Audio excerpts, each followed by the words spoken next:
It's nice to speak with you today, Steve. And today I'm looking forward to sharing with our audience your topic of global risk management in the food supply chain. Before we start, can you provide a brief background of yourself? I'd be more than happy to. Again, I appreciate talking to you and giving the opportunity to share with you some of my passions I have around risk management and the things I've learned over 35 years experience in the food industry or in consumer products industry. I started out of a school with my graduate degree in chemistry.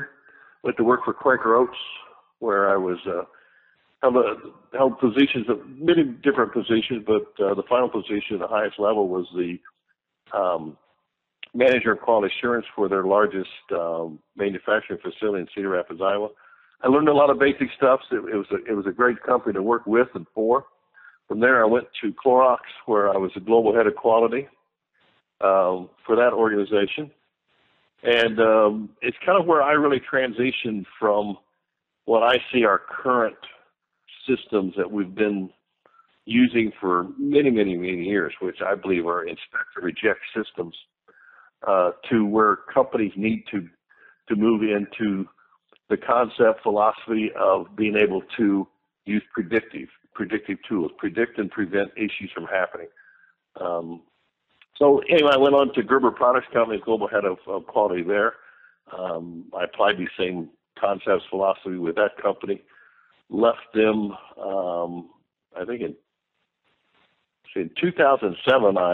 After leaving Gerber, I started my own consulting business, Global Quality Consulting. We have worked through Global Quality Consulting probably somewhere between 250 to 300 different organizations, companies, manufacturers, and restaurants, food brands, all the way from the small mom and pops, family-run type farm organizations, to the world's largest fast food chains that people drive by every day. So we've got a wide breadth of experience. The business is run by myself, along with help from two other core guys. They both have 35, 40 plus years experience. So we like to say that we've got experience from the shop floor to the boardroom, and we help companies really identify, manage, and mitigate risk to their brand. Can you go into a little bit of detail about what's involved with global risk management in the food supply chain? Well, I think I'll do that by telling you a little bit about where I think some of our deficiencies are, what we've done over the years, and what I've done over the years in managing those deficiencies. But fundamentally, our food system, from a food safety, quality standpoint, all across the board, even including private and public, government areas, are fundamentally based in what I call inspect and reject systems. It's based on periodic audits or certificates of analysis from suppliers. It's based on very little, fundamentally unrepresentative data. So companies are forced to manage with that data they collect to try to ensure consistent food safety and consistent quality. And that worked, Dustin, 20 years ago worked pretty well because we didn't have a very complex system. Most of the failures we saw in the industry were due to internal to the organizations. In other words, systems failures, procedure failures within the individual companies. But that has transitioned with a lot of the help from international standards, such as the Global Food Safety Initiative, such as ISO systems, things of that nature, has helped eliminate and reduce the food safety issues we've had that was caused by internal failures. Now the risk environment has changed significantly to more external to the companies than it is internal. For instance, global supply chain. I mean, literally, from the farm to the fork, it has become so complex. It's very difficult for companies to be able to get a good grasp. Anyway, from 20 years ago, the risk environment was significantly less than it is today. It's very, very complex, and it has fundamentally exploded exponentially as far as risk to brands and risk to organizations. And there's new categories that I think the industry hasn't recognized, or we haven't been necessary to recognize in the early years. And for instance, whether it's increased consumer demands. In the past, the consumer would get ill. You get ill, you go see your doctor. They give you some antibiotics, tell you to stay hydrated, get some rest, and if things get worse, call them back. Well, today, if you get ill, you go to the doctor, and they take all kinds of fluid samples and bodily functions samples. They analyze them. They get history of what you've eaten, and that's shared with the CDC, Center for Disease Control, which does statistical analysis on that. If they find a common hit or something around the U.S. that seems like it's more than an isolated instance, they report it to the Food and Drug or the USDA. They come out and investigate, which a company now finds itself in a position of the regulatory agency being there, taking multiple samples, many samples, and it's kind of in the environment of we know that something's wrong, and we're here to find out what it is. So you're kind of guilty until proven innocent. So that alone has created significant shift in risk. Social media today, I mean, my goodness, I mean, everywhere you turn, somebody's getting beat up on social media. Our industry, our food industry, we're a bit naive. We don't quite understand the social media, how to utilize it, how to make it work for our individual brands, and how to use it as a great communication tool, which it is. It should be the primary tool for any company that gets into maybe a crisis, a brand crisis, or a recall. That's where they have to communicate to the public. It's a marvelous tool to get a clear, concise, and consistent message. And quite frankly, those that are skilled at it and astute about it can get out and lead the message rather than following the message that most companies find themselves in. So those are two areas that significantly has increased the risk.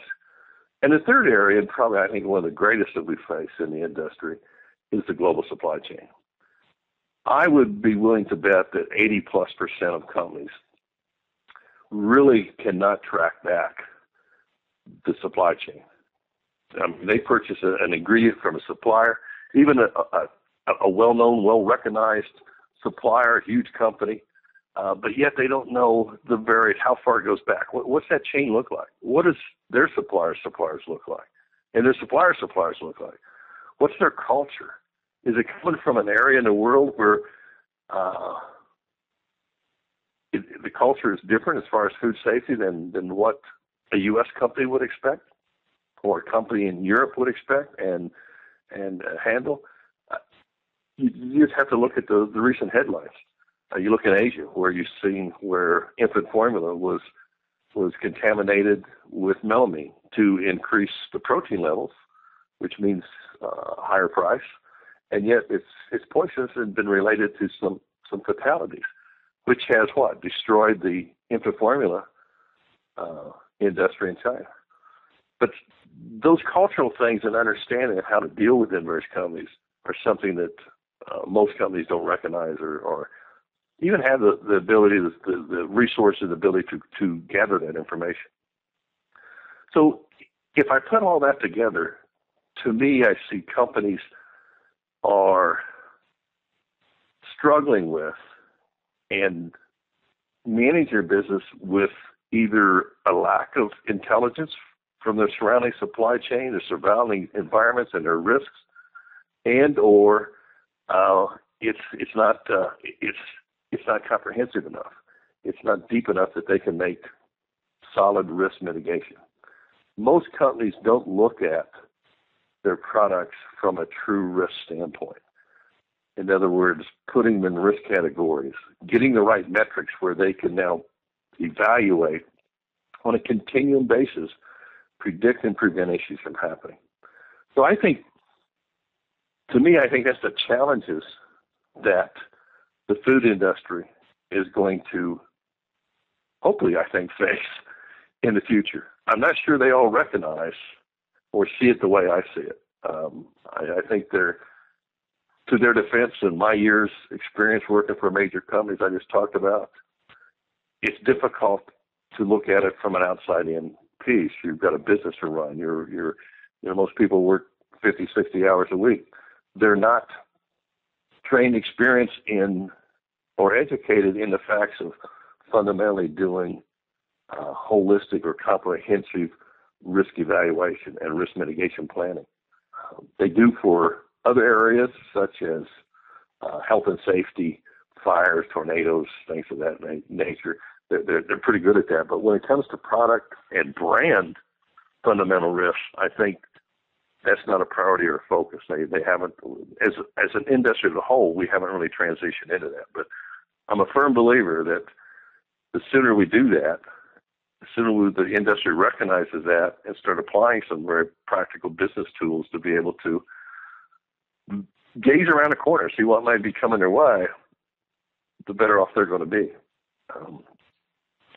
Do you have any a quick summary or recommendations regarding how to address those challenges of the complexity in the supply chain and tracking in the global supply chain? I do. I think if we're looking at the global supply chain from a supplier standpoint, it's fundamentally you start at the base. You need to understand each individual supplier and put them in categories of risk. A classic risk diagram where you got high, you got medium, you got low risk, and you've got various criteria put them in there, and you need to look at them from the areas I talked about. You need to look at their culture. You need to understand the skill sets of your supplier. What's their strengths? What's their weaknesses? What systems do they have in place? And you have to look beyond what I think we've become almost addicted to, and heavily, I think overly reliant on certification audits, individual food safety audits, or certificate of analysis. They all give companies, I think, a false sense of security, because we're seeing, I can name a dozen companies that have been absolutely fundamentally destroyed that have those systems in place. So to me, it's telling me that they're not the complete system we have in place. They're good systems. I'm not criticizing at all. We need them. They play a very key point, but I think they're only a part of the whole perspective. So anyway, I think that companies first have to start of taking each individual supplier, put them in categories. They need to collect more in-depth intelligence. I don't like to use the word data because they look at audits for their data and things of that nature. They need to clearly understand with the right tools, techniques, and metrics that a company that can consistently, I mean, day in and day out, not one shipment or the next shipment or whatever, but day in and day out, that their processes and systems are capable of delivering to the level of food safety and quality the company requires for their product.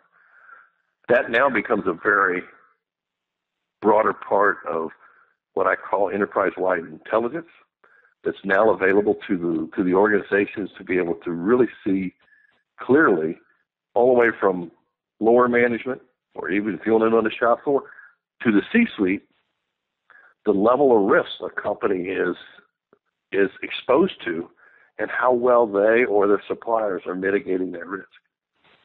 And I've seen it work in a couple of I was involved in helping a couple companies get to that, and it works. I know it works. But I think companies need to move to that as an example of focusing on that piece of supply chain risk. So. And thanks, Steve, for sharing today.